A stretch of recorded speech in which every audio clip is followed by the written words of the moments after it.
This is Abdul Muhammad. I'm just trying to read this so I can get a transcript from YouTube. Let's see if this works, okay?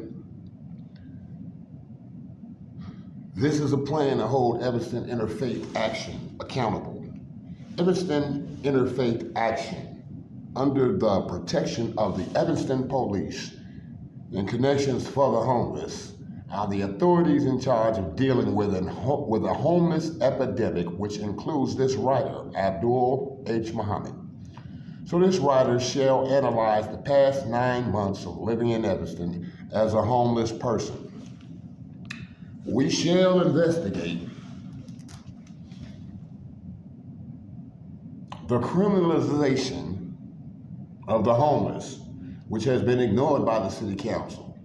This leads to wasted money and time. For me, this led to a misdemeanor assault charge in the Cook County court system by an Evanston resident who claims he's afraid of me.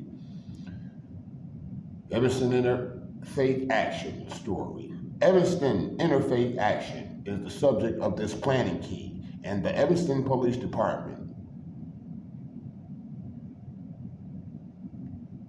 who put me out in the cold on April 9th, 2023. I was referred to Evanston Interfaith Action by Connections for the Homeless on January 16th, 2023. The reason the Evanston Police was called by Evanston Interfaith Action is due to the fact that some of my fellow homeless people were threatening me after disrupting my conversation with another homeless person. I asked the administrator of Evanston Interfaith Action to call the police because I felt my life was in danger. The administrator, Sue Murphy, refused to listen to the details of the controversy and targeted me instead. This was the beginning of my experience as a homeless person being criminalized by the Evanston authorities. Since Evanston Interfaith Action, Sue Murphy, and the Evanston Police Department were willfully ignorant about the reasons why I requested that Sue Murphy call the police, I'm now being abused by Connection for the Homeless, as well as the homeless. I have been ignored by the City Council, and I have a criminal charge, a criminal court case in Cook County against an Evanston resident who claims I scared him, resulting in a misdemeanor assault charge. The Evanston Police. On April 9, 2023, the Evanston Police were called to St. Mark's Church, the home of the Evanston Interfaith Action Warming Center. I had requested that Sue Murphy call the police because one of my fellow homeless wanted to fight. Sue Murphy had a different agenda. She wanted to punish me for standing up to her on several issues related to the COVID epidemic and many other political issues. So instead of learning what happened and why I needed her to call the police, she ignored my concerns and made me the villain. I have witnesses to what happened on both the homeless side of the equation and the help the homeless side. When the Evanston Police arrived on the scene, they too refused to acquire the details of what had just occurred. I made sure that it was known that I was the one who had requested their presence, and I requested an incident report. They refused while I was inside St. Mark's. Still, I looked into the body camera and said, as I pointed towards the homeless person threatening me, and I told the officers what he did. It should be on the body camera. During the whole incident that happened on April 9, 2023, the only person who suffered was me, Abdul H. Muhammad. Nobody else. Here's how I suffered. I was threatened by that homeless person. That same misdemeanor assault charge in which I would be charged with in the future classes with the Evanston Police. My personal property was taken, including resumes, pictures, bus passes, passwords, amongst other things. So now I have the two organizations woefully ignoring me and my side for the purpose of maintaining the status quo and punishing me for my political views and for standing up for myself. One way I stood up for myself was to boycott St. Mark, Evanston Interfaith, and Sue Murphy. April 9, 2023, I decided to access the warming center because I had business to take care of there. After the police incident, I did not go back to St. Mark's until May 20, 2023. On April 14, 2023, I went to Hilda's Place, aka Evanston Interfaith Action. I did not know that Hilda's Place was also Evanston Interfaith Action. The doorman told me I was banned from Hilda's Place. I thought that was unfair, and I protested outside. A homeless couple were outside with me fighting each other. Hilda's Place called the police. One of the officers was the same officer who failed to listen to my complaint at St. Mark's. His name was Officer W. Hunt. After Officer Hunt completed his business with the fighting couple, I confronted him about ignoring the injustices that happened to me on April 9, 2023. He refused to take responsibility. The Evanston police continued to ignore my calls of action. They refused to take my complaint and left.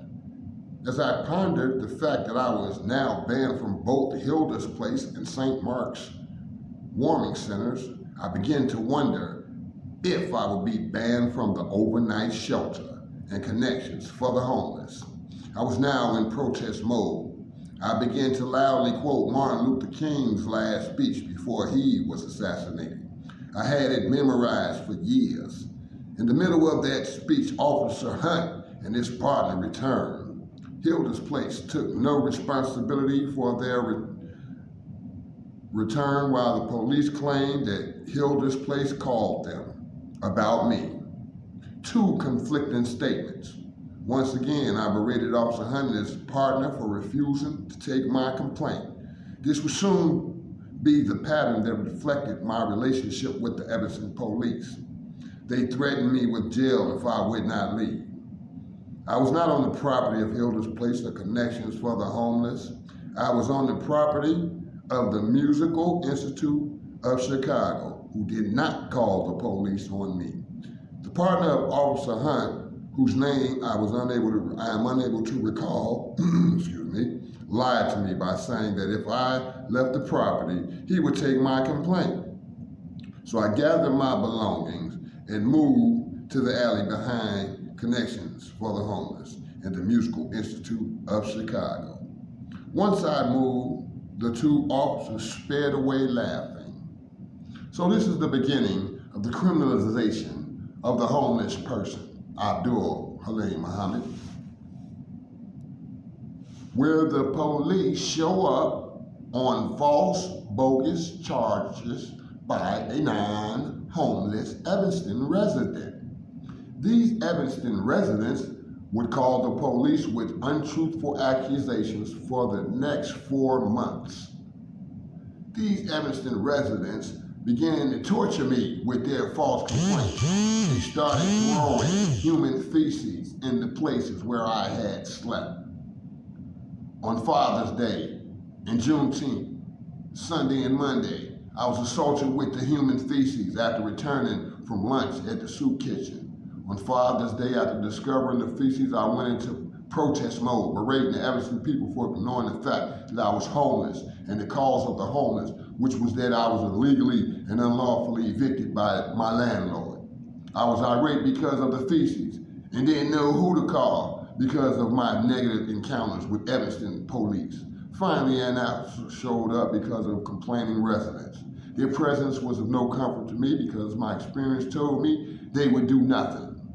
And they did nothing. The next day was Juneteenth.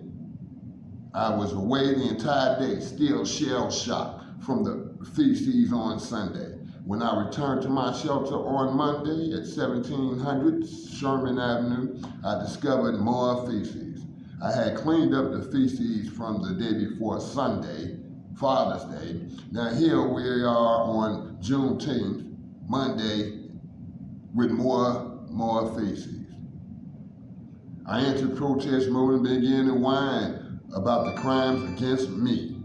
Soon, an Evanston resident told me to get my homeless, you know what, the F out of Evanston.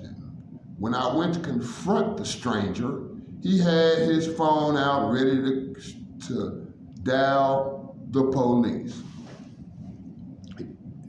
He said if I get any closer, he would call them. I asked who he was, and he ran into CVS Pharmacy. I followed him to try and get a good look at him. And when I got in the store, keeping a safe distance, I said, I caught you, which I repeated several times. The employees at CVS told me to leave him alone, so I left.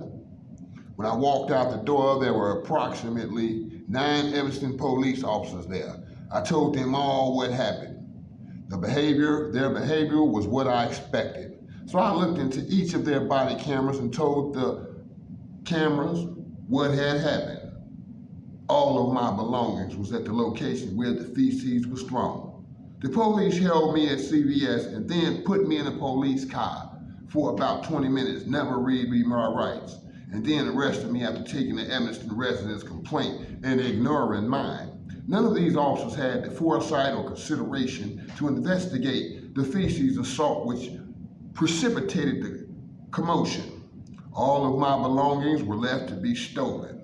While I was in jail, I was assaulted by a fellow prisoner for the 5 or so hours I was detained. An officer went into a locker while the assault was happening at the Evanston jail. He ignored it all. It was all recorded on the camera and located next to the other jailed person's cell, who was also a client of Connections for the Homeless. After my release around 2 a.m. the following morning, I now had to find my belongings. I found them on Benson between Church and Clark. My government tablet had been stolen along with my bedding. So I went back to where I had been sleeping for the last week or so, where the feces was thrown at the old Panera Bread, and I slept for a couple of hours in front of the place. The police department of Evanston and the Evanston resident had successfully started the process of criminalizing this homeless person, and I was now forever forced to remain in Evanston to face countless abuse from the social welfare agencies, the police, the homeless, and the Evanston residents. This is what I would tell the Evanston City Council's Human Services Committee on August 21st, 2023. My second court date is on August 30th, where I will defend my name and honor against the Evanston resident and the Evanston police. Connections for the homeless. As I said earlier, I was illegally and unlawfully evicted from my CHA Housing Choice Voucher subsidized apartment around December 8, 2022. On January 16, 2023, I arrived in Evanston. While sleeping on the train, I had heard a woman say that she helps the homeless. She took me to Connections for the Homeless, who referred me to Evanston Interfaith Action, who secured me a bed at the emergency overnight shelter. Considering what has happened since being hooked up with Connections for the Homeless, Evanston Interfaith Action, Hilda's Place, and the overnight emergency shelter, I began to recognize a pattern of obfuscation, fraud, and concealment being utilized by an unknown force, where the use of multiple organizations to confuse clients of these organizations for the purpose of denying them services and covering up injustices occurring in the city of Evanston against the homeless. None of these organizations that I have mentioned have taken the time to contemplate the root cause of my anger. Instead, they have joined in the crime. As I inch closer and closer to true homelessness, they began to punish me more and more. My first case manager at Connection, Jackson, told me that he was never going to listen to what happened to me. His job was to get my information for his computer. He then passed me off to a new case manager, Orlinda Henderson, who started out great, but then refused to meet with me after about the beginning of March. She repeatedly told me that she had nothing to do to talk about. For 2 months straight, while having been denied services from Evanston Interfaith Action in Hilda's Place, I was arriving at Connections for the Homeless at 6:45 to be the first in line to get services from Connection for the Homeless. Here's a list of services provided: laundry, shower, clothing, locker, food pantry, bag lunch, phones, computer rooms, passes, bus passes, case manager. This was proof that I was diligent in doing something to alleviate the burden of homelessness. This is proof that I was not provided the services which was assigned to my name. For 2 months, Terrell and the other front desk personnel neglected to ask who my case manager was, giving them an excuse for not giving me case management services. Many times they had no food, denied me showers.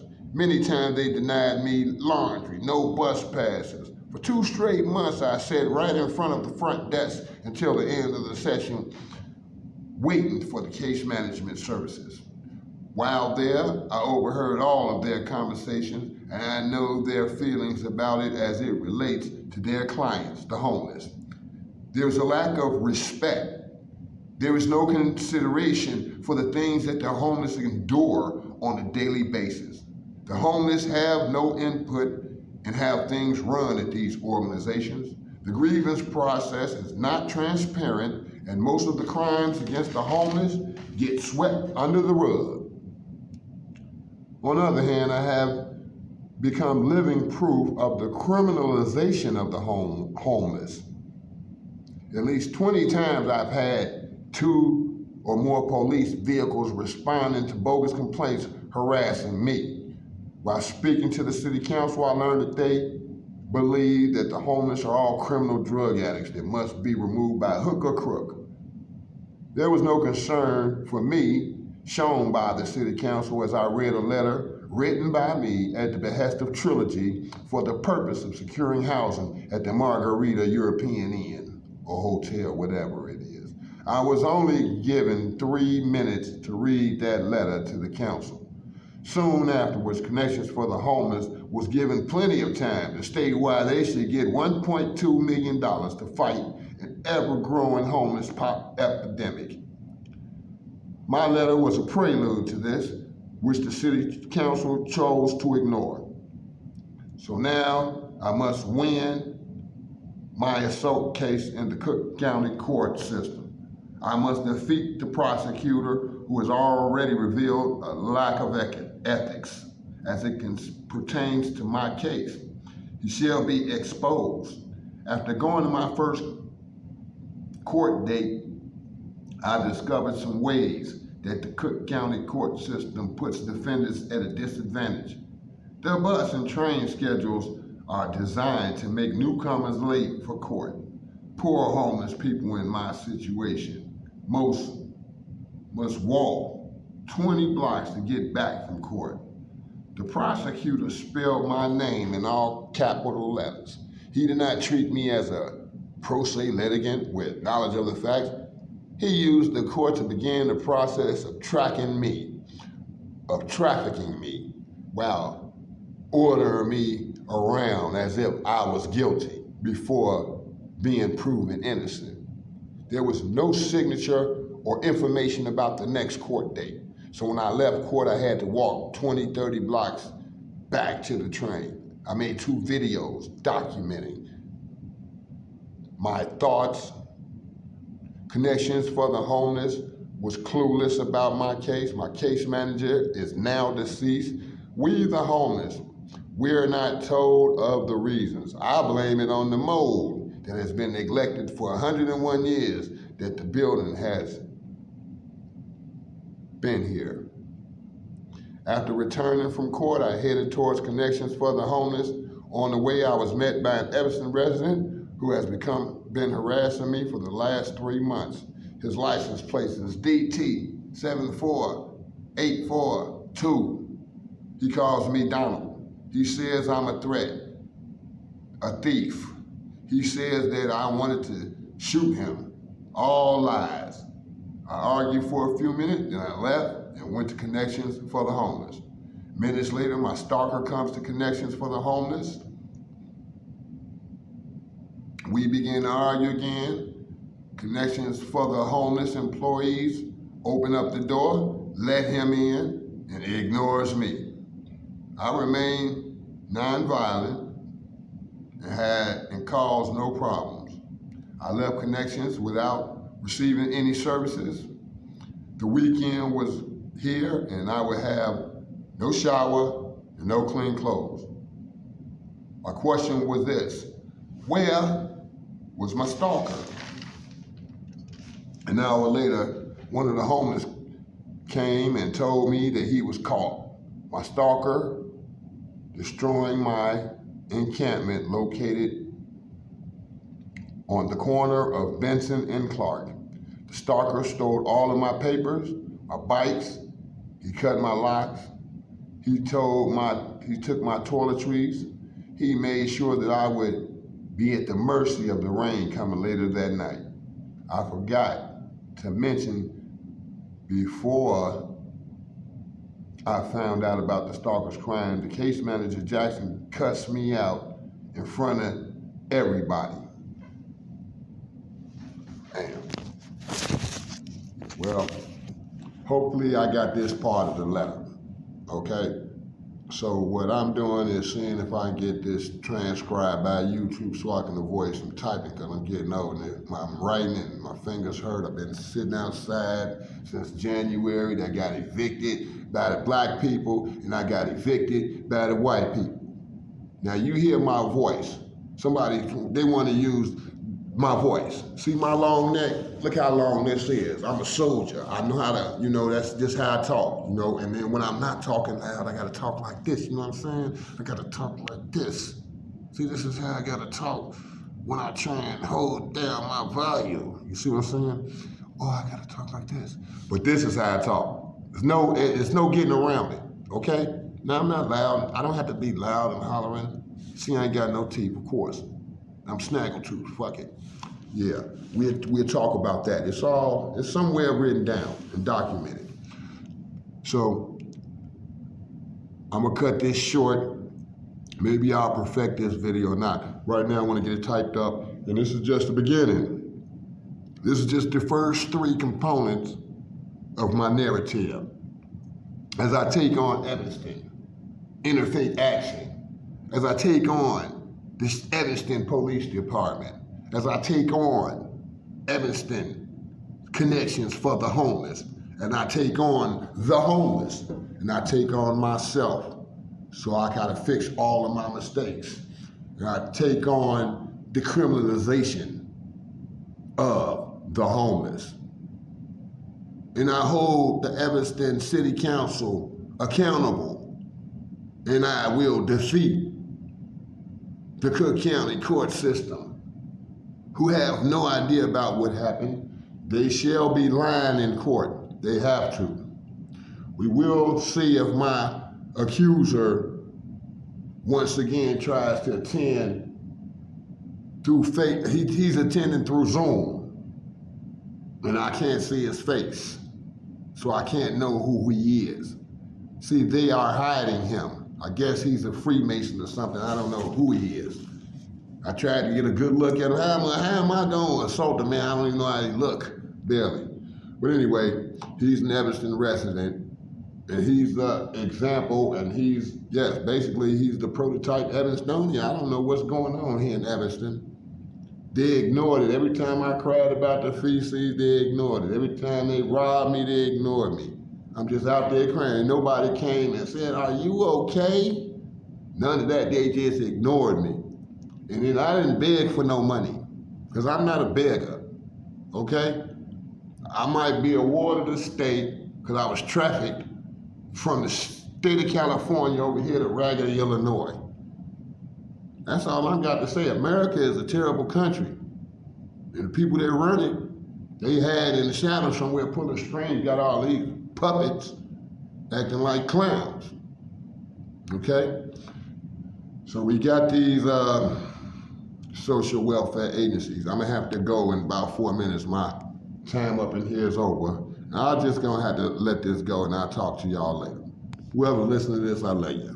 And if hey, God loves you, whatever. Peace.